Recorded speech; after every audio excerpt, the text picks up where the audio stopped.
أما بعد فأعوذ بالله من الشيطان الرجيم. بسم الله الرحمن الرحيم. شهر رمضان الذي أنزل فيه القرآن هدى للناس وبينات من الهدى والفرقان. صدق اللہ مولانا العظیم. انتہائی قابل قدر لائق ست تکریم سامعین مکرم، آج کی ہماری گفتگو کا محور شریعت اسلامیہ کی روشنی میں آنے والا مہمان مہینہ رمضان المبارک کتنی عظمتوں اور رفعتوں کا مالک ہے، اور اس مہینے سے ملنے والے پیغامات اگر میں اور آپ اپنی زندگی میں لے آئیں تو یہ کس طرح میرے اور آپ کے لیے اللہ کی رحمتوں اور برکتوں کو اپنے دامن میں سمیٹنے کا ذریعہ ہے۔ رمضان المبارک کس قدر دین اسلام کی تعلیمات کی روشنی میں عظمتوں والا مہینہ ہے، جسے آپ صلی اللہ علیہ وآلہ وسلم نے شہر مبارک کہا کہ یہ بڑا ہی بابرکت مہینہ ہے۔ جو اس کو اچھے انداز سے استعمال میں لاتا ہے، اس کے ایک ایک لمحے کو غنیمت جانتے ہوئے اس کا بہتر سے بہتر استعمال کر لیتا ہے، اللہ رب العزت اس وقت کو اس کے لیے کس طرح بابرکت بنا دیتے ہیں۔ اور آپ صلی اللہ علیہ وآلہ وسلم نے یہ ماہ رمضان، جس کو شہر عظیم بھی کہا کہ یہ عظمتوں والا مہینہ ہے، جو اس کو اچھے انداز سے استعمال میں لاتا ہے، اللہ رب العزت کے ہاں اس کا معیار، اس کی عظمت اور اس کا مقام بلند سے بلند ہوتا چلا جاتا ہے۔ اور اس مہینہ کو نبوت و رسالت کی زبان سے سید الشہور بھی کہا گیا، مہینوں کا سردار مہینہ، جو رمضان المبارک کے ایک ایک لمحے کی قدر کرتے ہوئے اس کا استعمال درست کر لیتا ہے، جو شریعت اسلامیہ کی روشنی میں تعلیمات اسلامیہ کے مطابق ہو، اللہ دنیا میں بھی اس کو ایمانی سرداری سے نوازتے ہیں، اور جنت کی سرداریوں کی تو کیا ہی بات ہے۔ ماہ رمضان کی عظمت کو واضح کرتے ہوئے مالک الملک فرماتے ہیں، یہ رمضان کا مہینہ تو وہ مہینہ ہے کہ اللہ رب العزت نے اپنی پاک کلام کے نزول کے لیے مہینوں میں سے انتخاب فرمایا، تو اسی ماہ رمضان کا انتخاب فرمایا۔ مالک الملک فرماتے ہیں، شہر رمضان الذی انزل فیہ القرآن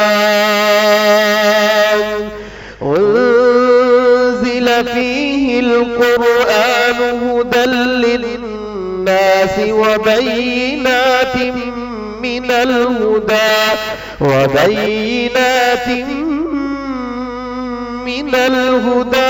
والفرقان۔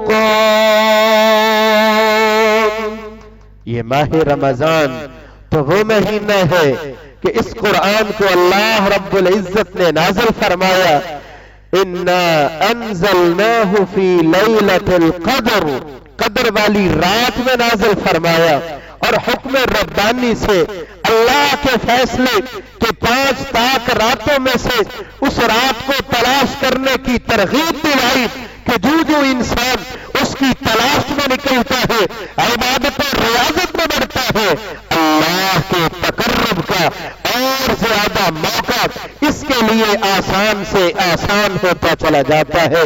یہ رمضان کا مہینہ تو وہ بابرکت مہینہ ہے کہ آپ صلی اللہ علیہ وسلم اس کی عظمت کو واضح کرتے ہوئے فرماتے ہیں، صحیح بخاری کی 1899 نمبر روایت، فتحت ابواب السماء، آسمان کے دروازے، مراد اللہ کی رحمتوں کے دروازے اس بندے کے لیے اور زیادہ وسیع کر دیے جاتے ہیں۔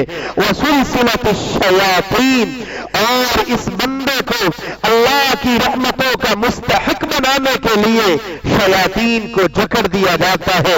صحیح بخاری میں 1899 نمبر، جہنم کے دروازے بند کر دیے جاتے ہیں۔ اور اس کی عظمت کو اور واضح کرتے ہوئے صحیح بخاری کی 38 نمبر روایت فرمایا، من صام رمضان ایمانا واحتسابا غفر له ما تقدم من ذنبی، میرے اور آپ کے لیے گناہوں کی بخشش کا ذریعہ جو رمضان کے روزے رکھتا ہے ثواب کی نیت سے، ایمان کی حالت میں اس کا یہ روزے رکھنا اس کے لیے اللہ رب العزت کی جانب سے معافی کا ذریعہ بن جاتا ہے۔ اور فرمایا، من قام رمضان ایمانا واحتسابا غفر له ما تقدم من ذنبی، یہ ماہ رمضان تو وہ مہینہ ہے کہ جس کا کیا ہوا قیام میرے اور آپ کے لیے مغفرت اور بخشش کا ذریعہ بن جاتا ہے۔ اور صحیح بخاری کی 1901 نمبر روایت، من قام لیلۃ القدر ایمانا واحتسابا غفر له ما تقدم من ذنبی، کہ جس میں لیلۃ القدر کا قیام میرے اور آپ کے لیے معافی اور بخشش اور مغفرت کا ذریعہ بن جاتا ہے۔ اور یہ مہینہ تو وہ مہینہ ہے جس کے بارے میں آپ صلی اللہ علیہ وسلم نے فرمایا، صحیح مسلم کی 233 نمبر روایت، رمضان سے رمضان تک اس بندے کے لیے یہ رمضان کا مہینہ اچھے انداز سے گزارنا اگلے رمضان تک گناہوں کے کفارے کا ذریعہ بن جاتا ہے۔ لیکن کب؟ اذا اجتنب الکبائر، جب یہ کبیرہ گناہوں سے اجتناب کرتا ہے۔ یہ ماہ رمضان کی عظمت کو واضح کرتے ہوئے صحیح ابن ماجہ کی 1642 نمبر روایت، وَلِلَّهِ عُتَقَاءُ مِنَ النَّارِ وَذَلِكَ كُلُّ لَيْلَةٍ، اللہ رب العزت اس پورے مہینے میں اس بندے کو جہنم کی آگ سے آزادی عطا فرماتے ہیں۔ تو میرے بھائیوں، اس عظمت کا تقاضا یہ ہے کہ ان عظمتوں کو اپنے دامن میں سمیٹنے کے لیے مجھے اور آپ کو ابھی سے ذہنی طور پہ، فکری طور پہ، معاملاتی طور پہ تیاری کرنی چاہیے۔ اللہ رب العزت ان عظمتوں کو اور ان رحمتوں اور سعادتوں کو مجھے اور آپ کو اپنے دامن میں سمیٹنے کی توفیق عطا فرمائے۔ اس مہینے میں جو اللہ رب العزت نے میں اور آپ پہ روزے فرض کیے، کتب علیکم الصیام کما کتب علی الذین من قبلکم لعلکم تتقون، شریعت اسلامیہ کی روشنی میں اس روزے کی جو اہمیت ہے اس پہ ذرا نظریں ڈال کر کے دیکھیے۔ یہ روزہ میرے اور آپ کے لیے دنیا میں بھی آخرت میں بھی خیر کا پیغام بن جاتا ہے۔ فرمایا، وَأَن تَصُومُوا خَيْرٌ لَكُمْ إِن كُنتُمْ تَعْلَمُونَ، اگر تم اپنی زندگی میں خیر چاہتے ہو تو پھر اللہ کے لیے روزے کا اہتمام کیجئے۔ دوسرے نمبر پہ یہی وہ روزہ ہے جو میرے اور آپ کے لیے نفسانی خواہشات کو توڑنے کا ذریعہ بن جاتا ہے۔ اور فرمایا تھا رب کی کلام میں، اللہ رب العزت نے جو اپنی خواہش کے پیچھے چلتا ہے، فَإِنَّ الْجَحِيمَ هِيَ الْمَأْوَى، یہ خواہش پرستی اس کے لیے جہنم کا پیغام بن جاتی ہے۔ اور جو من چاہی زندگی کو چھوڑ کے رب شاہی زندگی گزارتا ہے، جیسے اللہ چاہے، اور روزہ بھی یہی سکھلاتا ہے، من چاہی کو چھوڑ کر کے رب شاہی اور رب چاہی زندگی میں آ جاؤ، تو میرے بھائیوں یہ روزہ میرے اور آپ کے لیے ایک درس اور پیغام لے کے آتا ہے۔ اسی لیے تو صحیح بخاری کی 1905 نمبر روایت، فَإِنَّهُ لَهُ وِجَاءٌ، یہ نفسانی خواہشوں کو توڑنے کا ذریعہ ہے۔ حاضرین مجلس، یہی وہ روزہ ہے جو میرے اور آپ کے لیے اخلاق اور کردار کی تعمیر کا ذریعہ بن جاتا ہے۔ صحیح بخاری کی 1800 94 نمبر روایت آپ صلی اللہ علیہ وسلم نے فرمایا فلا يرفث ولا يصخب، جب یہ روزہ رکھنے والا روزہ رکھ لیتا ہے تو کوئی برا بھلا کہے بھی تو اسے اس کے جواب میں اپنی زبان کو حرکت میں نہیں لانا، بلکہ یہ کہے کہ انا صائم، میں نے تو روزہ رکھا ہوا ہے۔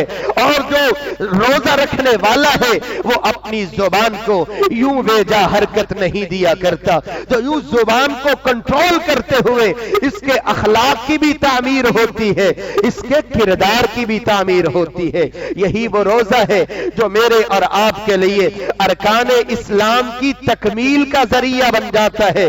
صحیح بخاری کی 4514 نمبر روایت آپ صلی اللہ علیہ وسلم نے فرمایا بنی الاسلام علی خمس، اسلام کی بنیاد 5 چیزوں پہ ہے، توحید و رسالت کی گواہی پہ، نماز کی پابندی پہ، زکوٰۃ کی ادائیگی پہ، اور رمضان المبارک کے روزوں کی ادائیگی پہ، اور اگر طاقت ہو تو بیت اللہ کی زیارت پہ۔ تو رمضان کے روزے رکھنا یہ ارکان اسلام میں شامل ہے۔ یوں یہ روزوں کا اہتمام کرنا میرے اور آپ کے لیے ارکان اسلام کی تکمیل کا ذریعہ بن جاتا ہے۔ یہی وہ روزہ ہے جو میرے اور آپ کے لیے تربیت اخلاص کا ذریعہ بن جاتا ہے۔ کیوں؟ یہ روزہ جو ہے یہ خالص اللہ کے لیے رکھا جاتا ہے، باقی عبادتوں کی نسبت اس کی اندر اور زیادہ اخلاص کے پہلو ہیں۔ کیوں فرمایا الصوم لی وانا اجزی بہ، اللہ رب العزت مجھے اور آپ کو اخلاص کی دولت نصیب فرمائے۔ اور یہ شرط بھی لگائی تھی نا، جو رمضان کے روزے رکھتا ہے لیکن اس میں 2 شرطیں ہیں، ایماناً واحتساباً، ایمان بھی ہو اور اخلاص بھی ہو۔ جہاں پہ قیام کی بات تھی وہاں پہ بھی احتساباً کے الفاظ استعمال کیے۔ یہ سبق اور پیغام دیتے ہوئے اخلاص کو لے کر کے آئیے، جو جو آپ کے اخلاص کا معیار بلند ہوگا اللہ کے ہاں آپ کا معیار بھی بلند سے بلند ہوتا چلا جائے گا۔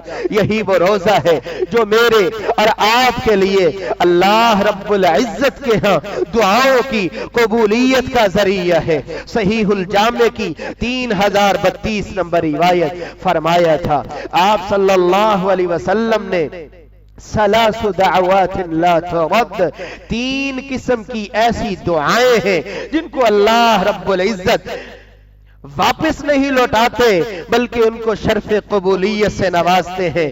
دعوت الوالد لولد، جب والد اپنی اولاد کے لیے دعا کرے، ودعوت الصائم، روزے دار جب اپنے ہاتھوں کو اللہ کے سامنے پھیلائے، ودعوت المسافر، اور سفر کی حالت میں مسافر جب اللہ رب العزت سے دعا کرے۔ یہی وہ روزہ ہے جو میرے اور آپ کے لیے فرشتوں کی دعا کا ذریعہ بن جاتا ہے۔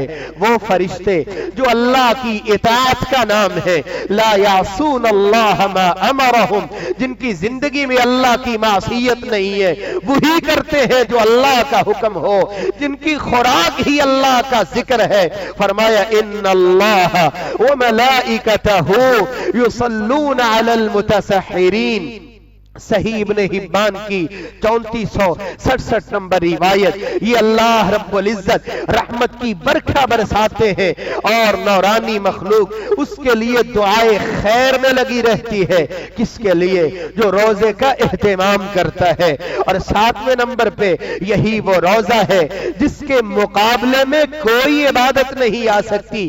صحیح الجامع میں 4044 نمبر روایت آپ صلی اللہ علیہ وسلم نے فرمایا فَإِنَّهُ لَا مِثْلَ لَهُ، جبکہ دوسری روایت میں فَإِنَّهُ لَا عَدْلَ لَهُ کے الفاظ موجود ہیں۔ یہ اتنی اہمیت والی عبادت ہے جس کی اہمیت کا اور جس کی عظمت کا اندازہ ان لفظوں سے لگایا جا سکتا ہے۔ فرشتے لکھتے رہے مختلف نیکیاں، لیکن جب روزے کی بات تھی فرمایا الصوم لی وانا اجزی بہ، روزہ لکھ دیجئے، لیکن اس کی جزا تو اللہ ہی جانتے ہیں کہ وہ کیا سے کیا اور کتنے انعامات کی برکھا برسائیں گے اس بندے پہ جو روزہ رکھتا بھی ہے اور روزے کے تقاضوں کو پورا بھی کرتا ہے۔ حضرات گرامی، یہی وہ روزہ ہے جو میرے اور آپ کے لیے حقیقی نفع کا ذریعہ ہے، کیونکہ ایک صحابی نے یہ درخواست کی تھی، مرنی بِأَمْرٍ يَنْفَعُنِ اللَّهُ بِهِ، مجھے ایسے کام کا حکم دیجئے جو میرے لیے پروفٹ بن جائے، نفع بن جائے، دنیا میں بھی نفع ہی نفع اور آخرت کے نفع اور پروفٹ کی تو کیا ہی بات ہے۔ آپ صلی اللہ علیہ وسلم نے فرمایا تھا، صحیح نسائی کی 2221 نمبر روایت، علیک بالصیام، آپ روزے کا اہتمام کیجئے، اللہ رب العزت تمہیں ایسے نفع سے نوازیں گے کہ جس کے مقابلے میں دنیا کی کوئی طاقت آ ہی نہیں سکتی۔ حضرات گرامی، یہی وہ روزہ ہے جو میرے اور آپ کے لیے گناہوں کے کفارے کا ذریعہ بن جاتا ہے۔ صحیح بخاری کی، صحیح مسلم کی 233 نمبر روایت، اور یہی وہ روزہ ہے جو میرے اور آپ کے لیے اللہ کی محبت کے حصول کا ذریعہ بن جاتا ہے۔ آپ صلی اللہ علیہ وسلم نے فرمایا، صحیح بخاری کی 1894 نمبر روایت، جب یہ روزے دار روزے کا اہتمام کرتا ہے اور اس کے تقاضے کو پورا کرتا ہے، اس کی زبان سے، اس کے منہ سے نکلنے والی بو اللہ کے ہاں اتنی پیاری اور محبوب ہے کہ عنبر اور کستوری کی خوشبو بھی اس کا مقابلہ نہیں کر سکتی۔ یہ اللہ کے ہاں اتنا محبوب اور پیارا بن جاتا ہے۔ یہی وہ روزہ ہے جو میرے اور آپ کے لیے دنیا میں بھی خوشیوں کا ذریعہ ہے اور آخرت کی خوشیوں کو تو لفظوں میں ڈھالا ہی نہیں جا سکتا۔ آپ صلی اللہ علیہ وسلم نے فرمایا، صحیح بخاری کی 1904 نمبر روایت، للصائم فرحتان، روزے دار کو اللہ دو خوشیاں دیتے ہیں، فرحت عند فطر، جب یہ روزہ افطار کرتا ہے، اور دوسری خوشی جب اس کی ملاقات اللہ رب العزت سے ہو جائے گی۔ اور میرے بھائی، یہی وہ روزہ ہے، کیسی خوشی ہوگی۔ صحیح ترغیب و ترہیب میں 984 نمبر روایت، یہ روزہ اور یہ قرآن یشفعان للعبد یوم القیامہ، جب روزے قیامت کوئی کسی کے کام آنے والا نہیں، یہ قرآن مجید کی تلاوت کرنا اور روزہ سفارشی بن کے اللہ کے دربار میں پہنچیں گے۔ حضرات گرامی، یہی وہ روزہ ہے کہ جس کے اجر کی انتہا ہی نہیں ہے، کہ جو اللہ رب العزت فرماتے ہیں، الصوم لی وانا اجزی بہ، صحیح بخاری کی 7492 نمبر روایت، یہ اتنا اجر بھی عطا فرمایا، لیکن ساتھ دیکھیے یہی وہ روزہ ہے جو میرے اور آپ کے لیے جہنم کی آگ سے آزادی کا ذریعہ ہے۔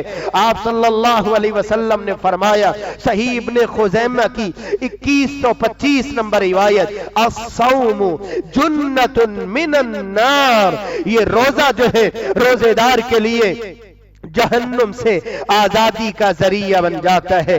یہی وہ روزہ ہے جو میرے اور آپ کے لیے عذاب الہی سے نجات کا ذریعہ ہے۔ صحیح الجامع کی 3866 نمبر روایت، الصوم جنۃ من عذاب اللہ، اللہ کے عذاب سے یہ ڈھال ہے جو روزہ رکھنے والا روزے کے تقاضوں کے مطابق اس کو پورا کرنے والا ہے۔ اور صحیح بخاری میں نفلی روزے کی بات کرتے ہوئے آپ صلی اللہ علیہ وآلہ وسلم نے فرمایا، ما من عبد يصوم يوما في سبيل الله الا بعد الله بذلك اليوم وجهه عن النار 70 خريفا، یہ صحیح مسلم میں بھی 1153 نمبر پہ روایت موجود ہے۔ روزہ رکھنے والا نفلی روزہ رکھتا ہے، اس نے ایک روزہ رکھا ہے اللہ جہنم کی آگ سے 70 سال کی مسافت اس بندے کو دور فرما دیتے ہیں۔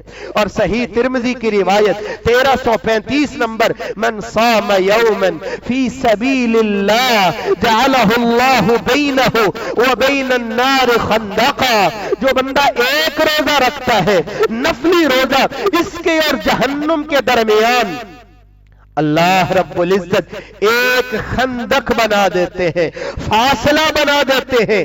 کتنا؟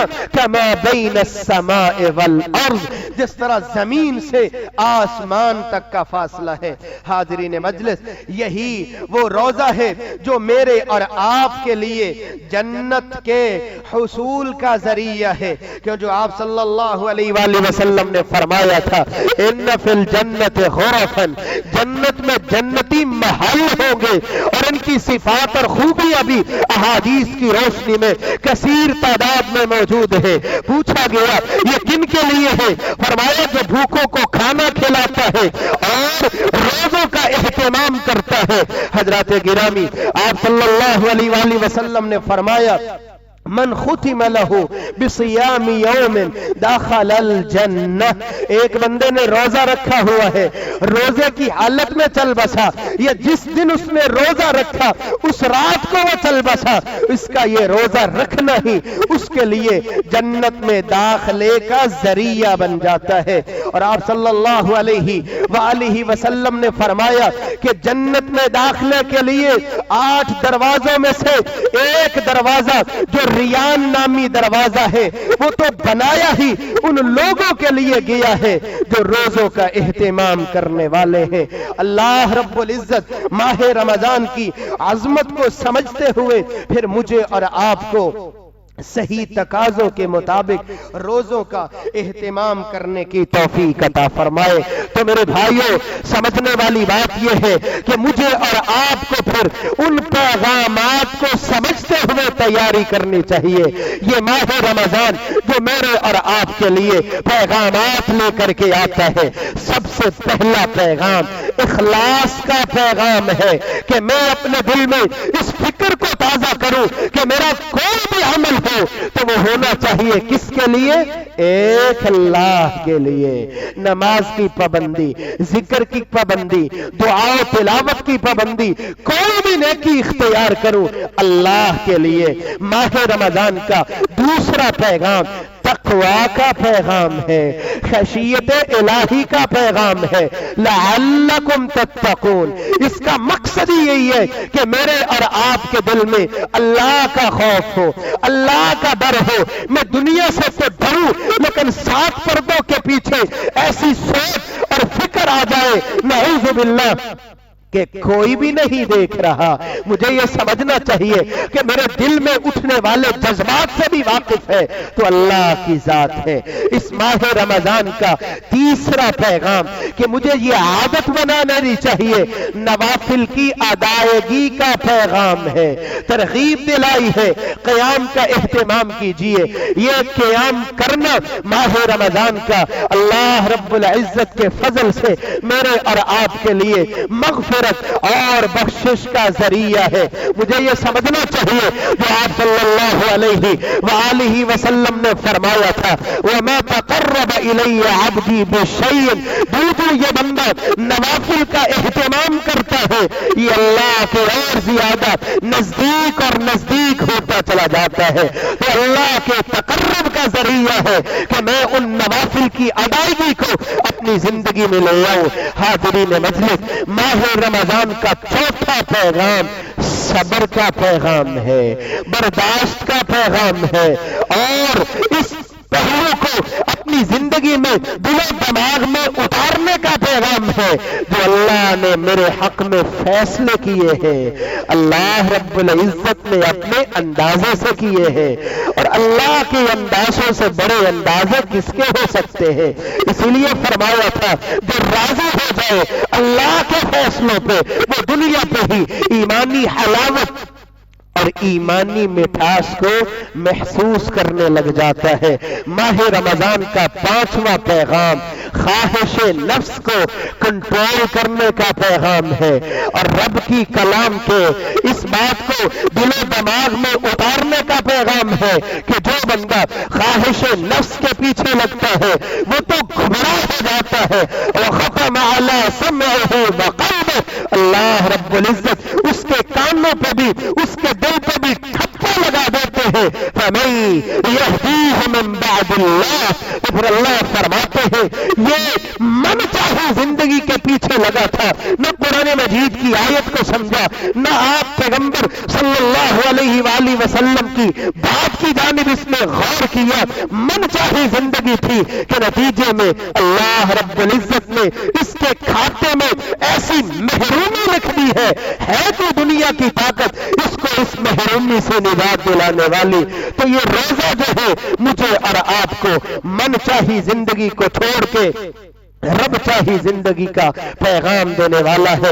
یہ ماہ رمضان مجھے اور آپ کو تنظیم وقتی کا پیغام دیتا ہے کہ میں اپنے اوقات میں ایسا نظم لے کے آؤں، ایسی ترتیب لے کے آؤں، جب یہ ترتیب آئے گی مجھے دیکھنا آسان ہو جائے گا۔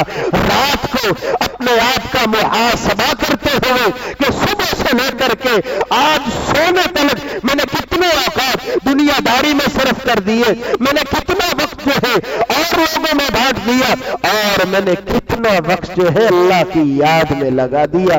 اللہ رب العزت ان پیغامات کو سمجھنے کی توفیق عطا فرمائے۔ حضرات گرامی، 7واں پیغام اطاعت و بندگی کا پیغام ہے۔ آپ دیکھیں گے کہ یہ شخص انتظار میں بیٹھا ہوا ہے کہ جب اذان کی آواز بلند ہو اور میں روزہ افطار کروں۔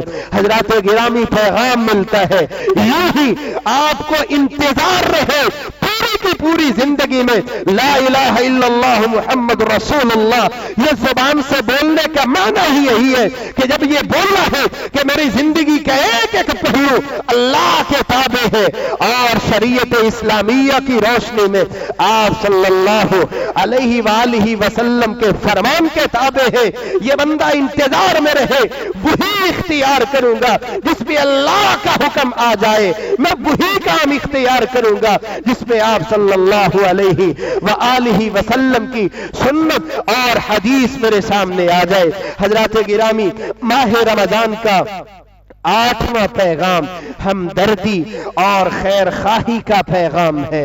ماہ رمضان کا پیغام زبان کی حفاظت کا پیغام ہے، حلم اور برداشت کا پیغام ہے۔ فرمایا کوئی برا بلا بھی کہے اسے بولو کہ میں روزے سے ہوں۔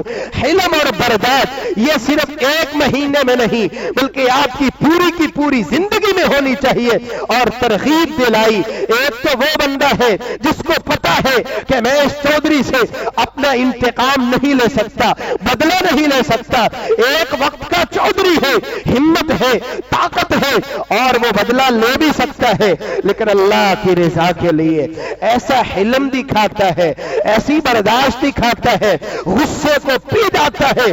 فرمایا من کظم غیظا وهو قادر على ان ينفذ، ہمت تھی، طاقت تھی بدلہ لینے کی، بات کرنے کی، انتقام لینے کی، لیکن یہ بندہ اللہ کے لیے غصے کو پی جاتا ہے۔ کل روز قیامت دعاہ اللہ علی رؤوس الخلائق، آدم علیہ السلام سے لے کر کے قیامت کے بڑے دیوار تک جتنے بھی بڑی نوع انسانی ہے، سبھی کے سبھی جن انسان موجود ہوں گے، سب کی موجودگی میں اللہ رب العزت اس بندے کو بلائیں گے اور فرمائیں گے اس نے میرے لیے ہمت اور طاقت کے باوجود حلم اور برداشت کا مظاہرہ کیا تھا، غصے کو پی کر کے دکھایا تھا۔ یہ جنتی حوریں ہیں جس کی جانب اشارہ کرتے ہو اس کو نکاح میں لیتے ہوئے ہمیشہ کے جنتی محبوب مہمان بن جاؤ۔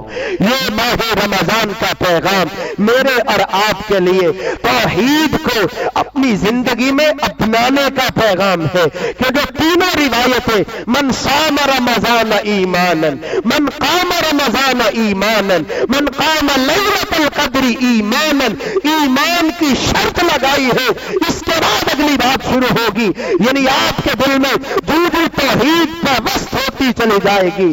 خالق اور مالک اور رازق یہ جمیع امور کرنے والی ذات ہے، وہ وحدہ لا شریک ایک اللہ کی ذات ہے۔ توحید کے سبق کو یاد کرنے کا پیغام ہے ماہ رمضان کا پیغام، میرے اور آپ کے لیے گھروں کی اصلاح کا پیغام ہے۔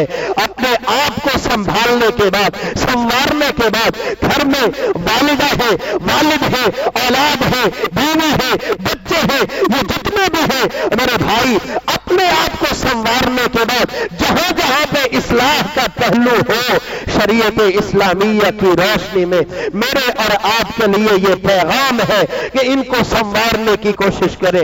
قوا انفسکم واہلیکم نارا، رب کی کلام نے یہ بول دیا، اور شریعت اسلامیہ میں آپ صلی اللہ علیہ وآلہ وسلم کے عمل کو واضح کیا گیا۔ احیا اللیل وایقظ اہلہ، آپ صلی اللہ علیہ وسلم خود بھی تہجد کا اہتمام کرتے اور آخری عشرے میں اپنے گھر والوں سے بھی اس کا اہتمام کرواتے۔ ماہ رمضان کا پیغام والدین کی فرما برداری کا پیغام ہے۔ مشہور روایت کہ آپ صلی اللہ علیہ وسلم نے منبر کی پہلی سیڑھی پہ آمین بولا، دوسری پہ بھی آمین بولا، تیسری پہ بھی آمین بولا۔ روایت آپ سنتے سناتے ہیں، جب آپ صلی اللہ علیہ وسلم سے استفسار کیا گیا، پوچھا گیا، سوال کیا گیا، تو آپ صلی اللہ علیہ وآلہ وسلم نے فرمایا جس کی زندگی میں والدین موجود ہو، ایک ہو یا دونوں، ان کی خدمت کرتے ہوئے یہ اللہ کی رحمتوں کو اپنے دامن میں سمیٹ نہیں لیتا تو یہ بندہ بڑا ہی بے نصیب ہے، دھتکارا ہوا ہے۔ تو میرے بھائی، رمضان کے ساتھ اس کو جوڑا گیا، اس فکر کو تازہ کیجئے، جس کے والدین ہیں وہ خدمت میں کمی نہ لائے، اور جس کے موجود نہیں ہے اس کو اپنی دعاؤں میں کمی نہیں لانی چاہیے۔ جو جو یہ دعاؤں میں بڑھتا جائے گا، اپنی اصلاح کرتے ہوئے عمل میں بڑھتا جائے گا، اولاد کا اپنے آپ کو سنوارنا ہی والدین کے لیے پیغام نجات بن جاتا ہے۔ ماہ رمضان کا پیغام کثرت سے درود شریف کا اہتمام کرنے کا پیغام ہے۔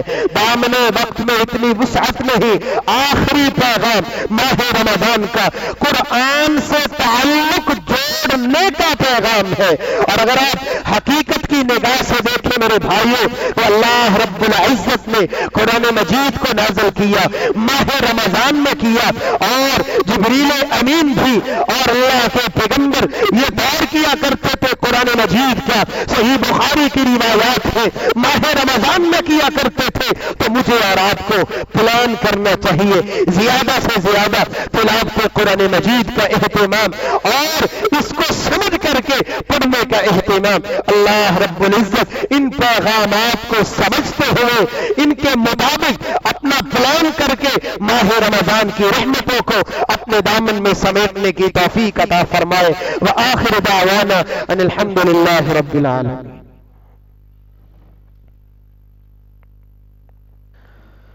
الحمد لله على إحسانه والشكر له على توفيقه وامتنانه، أشهد أن لا إله إلا الله وحده لا شريك له تعظيما لشانه، وأشهد أن محمدا عبده ورسوله الداعي إلى رضوانه، أما بعد فأعوذ بالله من الشيطان فإنه عدو للإنسان۔ حاضرین مجلس، جب کوئی مہمان گھر میں آتا ہے تو ہماری تیاری کے انداز کتنے ہوتے ہیں، مختلف زاویوں سے ہم اس کے استقبال کے لیے تیار ہوتے ہیں۔ حکم بھی دیا گیا من کان یؤمن باللہ والیوم الآخر فلیکرم ضیفہ۔ تو یہ مہمان مہینہ چند دنوں کے بعد میں اور آپ تک پہنچنے والا ہے۔ اللہ رب العزت ہمارے لیے ایسی راہ آسان فرمائے کہ ہم اس سے فائدہ اٹھاتے ہوئے زیادہ سے زیادہ اللہ کے تقرب کا سامان کر سکے۔ اس کے لیے یہ ضروری ہے کہ میں اور آپ زیادہ سے زیادہ قرآن مجید کی تلاوت کا اہتمام کریں، معاملات اس انداز سے ترتیب دے۔ بہت ہی اچھا پہلو یہ ہے کہ تجویدی کورس کا اہتمام اگر مساجد میں کیا جائے اور اس پہلو کو اجاگر کیا جائے جو آپ صلی اللہ علیہ وسلم نے طریقہ سکھایا تھا قرآن مجید کو ترتیل سے پڑھنے کا، تجوید سے پڑھنے کا۔ اور سمجھنے والی بات ہے آج کوئی بچہ کسی اسکول کے کمپٹیشن میں اگر قومی ترانہ بولتا ہے پنجابی والے لہجے میں بول دے پاک سرزمین شاد باد، ہر بندہ سمجھے گا اس نے تو توہین کر دی ہے۔ اسے اسی سوز میں پڑھنا چاہیے جیسے پاک آرمی نے پڑھا، جس ردم میں پڑھا۔ تو یہ قرآن مجید جہاں پہ نازل ہوا اس سوز اور ردم کو ہمیں جاننا چاہیے، کس انداز سے پڑھا گیا، کس انداز سے پڑھایا گیا۔ رب کی کلام خود بھی اس بات کی وضاحت کر رہی ہے وَرَتَّلْنَاهُ تَرْتِيلًا۔ جبریل امین نے اللہ رب العزت نے ترتیل سے پڑھا اور اللہ کے پیغمبر کو وَرَتِّلِ الْقُرْآنَ تَرْتِيلًا ترتیل سے پڑھنے کا حکم ہوا۔ اور جب پڑھانے کی بات تھی لِتَقْرَأَهُ عَلَى النَّاسِ عَلَى مُقْسٍ ترتیل سے پڑھانے کا حکم ملا۔ ترتیل کیا ہے؟ علی رضی اللہ تعالی عنہ فرماتے ہیں هو تجوید الحروف ومعرفت الوقوفی، تجوید کے ساتھ مخارج اور صفات کے ساتھ اور وقفوں کی پہچان کر کے پڑھنا۔ اور وقف کی پہچان تو اسی وقت ہوگی جب اس کے ترجمے کا بھی علم ہوگا۔ تو میرے بھائی یہ موقع ہے، بھلے زیادہ نہ ہو، 1 رکوع 2 رکوع 3 رکوع، پورے رمضان میں جتنا کو بھی اہتمام ہو سکتا ہو اتنا سا اہتمام استطاعت کے مطابق لازمی طور پہ مجھے اور آپ کو کرنا چاہیے۔ اور اسی پہلو کو اجاگر کرنے کے لیے اللہ رب العزت جہاں جہاں بھی ساتھی ایسی کوششیں کرنے والے ہیں اللہ رب العزت ان کی کوششوں کو قبول فرمائے، اخلاص عطا فرمائے، ان کے ہاتھوں پہ خیر کو جاری فرمائے، ان کے لیے یہ کوشش کرنا توشہ آخرت بنائے، ذریعہ نجات بنائے۔ اسی بات کی ایک کڑی رمضان المبارک کے حوالے سے ایک تربیتی کورس لیڈیز کے لیے اہتمام کیا گیا ہے۔ یہ دین پلازا میں جو اس مسجد کی انتظامیہ کے تحت اللہ کے فضل سے ہے، 20 اور 21 مئی کو یہ 2 دن یہ تربیتی ایک ورکشاپ ہوگی جو 4 بجے سے 6 بجے تک رہے گی۔ ہم سب کو اس میں اہتمام کی ضرورت ہے۔ اپنی بیٹیوں اپنی گھر والیوں کو وہاں پہ پہنچانے کا لازمی اہتمام کرے، کیونکہ گھر میں جب ایسا ماحول ہمارے گھروں میں ایسا ماحول کریٹ ہو جائے گا تو اللہ کے فضل سے وہ خیر و برکات اور ثمرات ہمیں دیکھنے کو ملیں گی۔ ایک دوسرا اعلان یہ ہے، اس مسجد کی انتظامیہ اللہ رب العزت ان کو جزائے خیر عطا فرمائے، پورا رمضان جو ہے افطار پروگرام انشاءاللہ چلتا ہے اور مغرب کی نماز کے بعد روزانہ کسی بھی عالم کو بلا کر کے مختصر درس کا اہتمام کیا جاتا ہے۔ تو اس کو بھی آپ اپنے ذہن میں رکھیے۔ آج بعد از نماز مغرب انشاءاللہ الہدا محافظ ٹاؤن میں حافظ اسد محمود سلفی صاحب جو خطیب ہیں مسجد مکرم کے انشاءاللہ بیان فرمائیں گے، اور ایسی محفلوں میں جانا اور علماء کرام کی باتوں کو سننا یہ یقیناً ایمانی اور روحانی تازگی کا ذریعہ ہوتے ہیں۔ میری اللہ رب العزت سے دعا ہے کہ وہ مالک الملک مجھے اور آپ کو اس توفیق سے نوازے کہ ہم اللہ کی رحمتوں کو زیادہ سے زیادہ اپنے حصے میں لے سکیں۔ مالک الملک جب تک رکھے ایمان کے ساتھ رکھے۔ اے میرے مالک جب بھی بولانا ایمان کی خوبصورت کیفیت میں بولانا، جب تک رکھنا ایمان کی خوبصورت کیفیت کے ساتھ رکھنا۔ جو مظلوم ہیں اے میرے مالک غیب کے خزانوں سے ان کی مدد فرما، جو پریشان ہیں پریشانیاں دور فرما، جو تنگ حال ہیں تنگیاں دور فرما، جو مقروض ہیں قرضے اتارنے کی توفیق عطا فرما۔ اے میرے مالک ہسپتالوں میں، گھروں میں، جہاں جہاں بھی مسلمان بیمار ہیں کاملہ عاجلہ شفا عطا فرما۔ اے میرے مالک یہ ماہ رمضان جو مہمان بن کے آ رہا ہے اس کی عظمتوں کو سمجھتے ہوئے اے میرے مالک تو ہمارے دلوں کو پھیر دے، اپنی جانب پھیر دے، اپنی اطاعت کی جانب پھیر دے، اپنی بندگی کی جانب پھیر دے، اور ہمیں کثرت سے قرآن مجید کی تلاوت کرنے والا بنا۔ قرآن مجید کو سمجھتے ہوئے صحابہ کرام رضوان اللہ علیہ مجمعین کی طرح اپنی زندگی کے زاویوں کو درست کرنے کی توفیق عطا فرما۔ ملک پاکستان کی حفاظت فرما، اس کی سرحدوں کی حفاظت فرما، اور جو ظاہری سبب کے طور پہ سرحدوں پہ معمور ہے ان کے مال و جان میں برکت عطا فرما۔ اے میرے مالک زندگی کی لاکھ ضروریات ہم اپنی سوچ سے مانگتے ہیں، اپنے ذہن سے مانگتے ہیں، لیکن میرے مالک تیری ذات ہی جانتی ہے کون سی چیز ہمارے لیے فائدہ والی ہے کون سی نقصان والی ہے۔ اللہ تو ہر وہ چیز عطا فرما جو تیرے تقرب کا ذریعہ بن جائے، جو تیری معرفت کا ذریعہ بن جائے، ہم تیرے ہو کے جینا سیکھیں اور تیری ہی رضا کے لیے اس زندگی کے سارے اوقات گزارے۔ اللہ جب بھی بولانا ایمان کی خوبصورت کیفیت کے ساتھ بولانا، اور قبر کے عذاب سے محفوظ فرمانا، اور جنت الفردوس میں اپنے دیدار کا مستحق بنانا۔ وآخر دعوانا ان الحمدللہ رب العالمین۔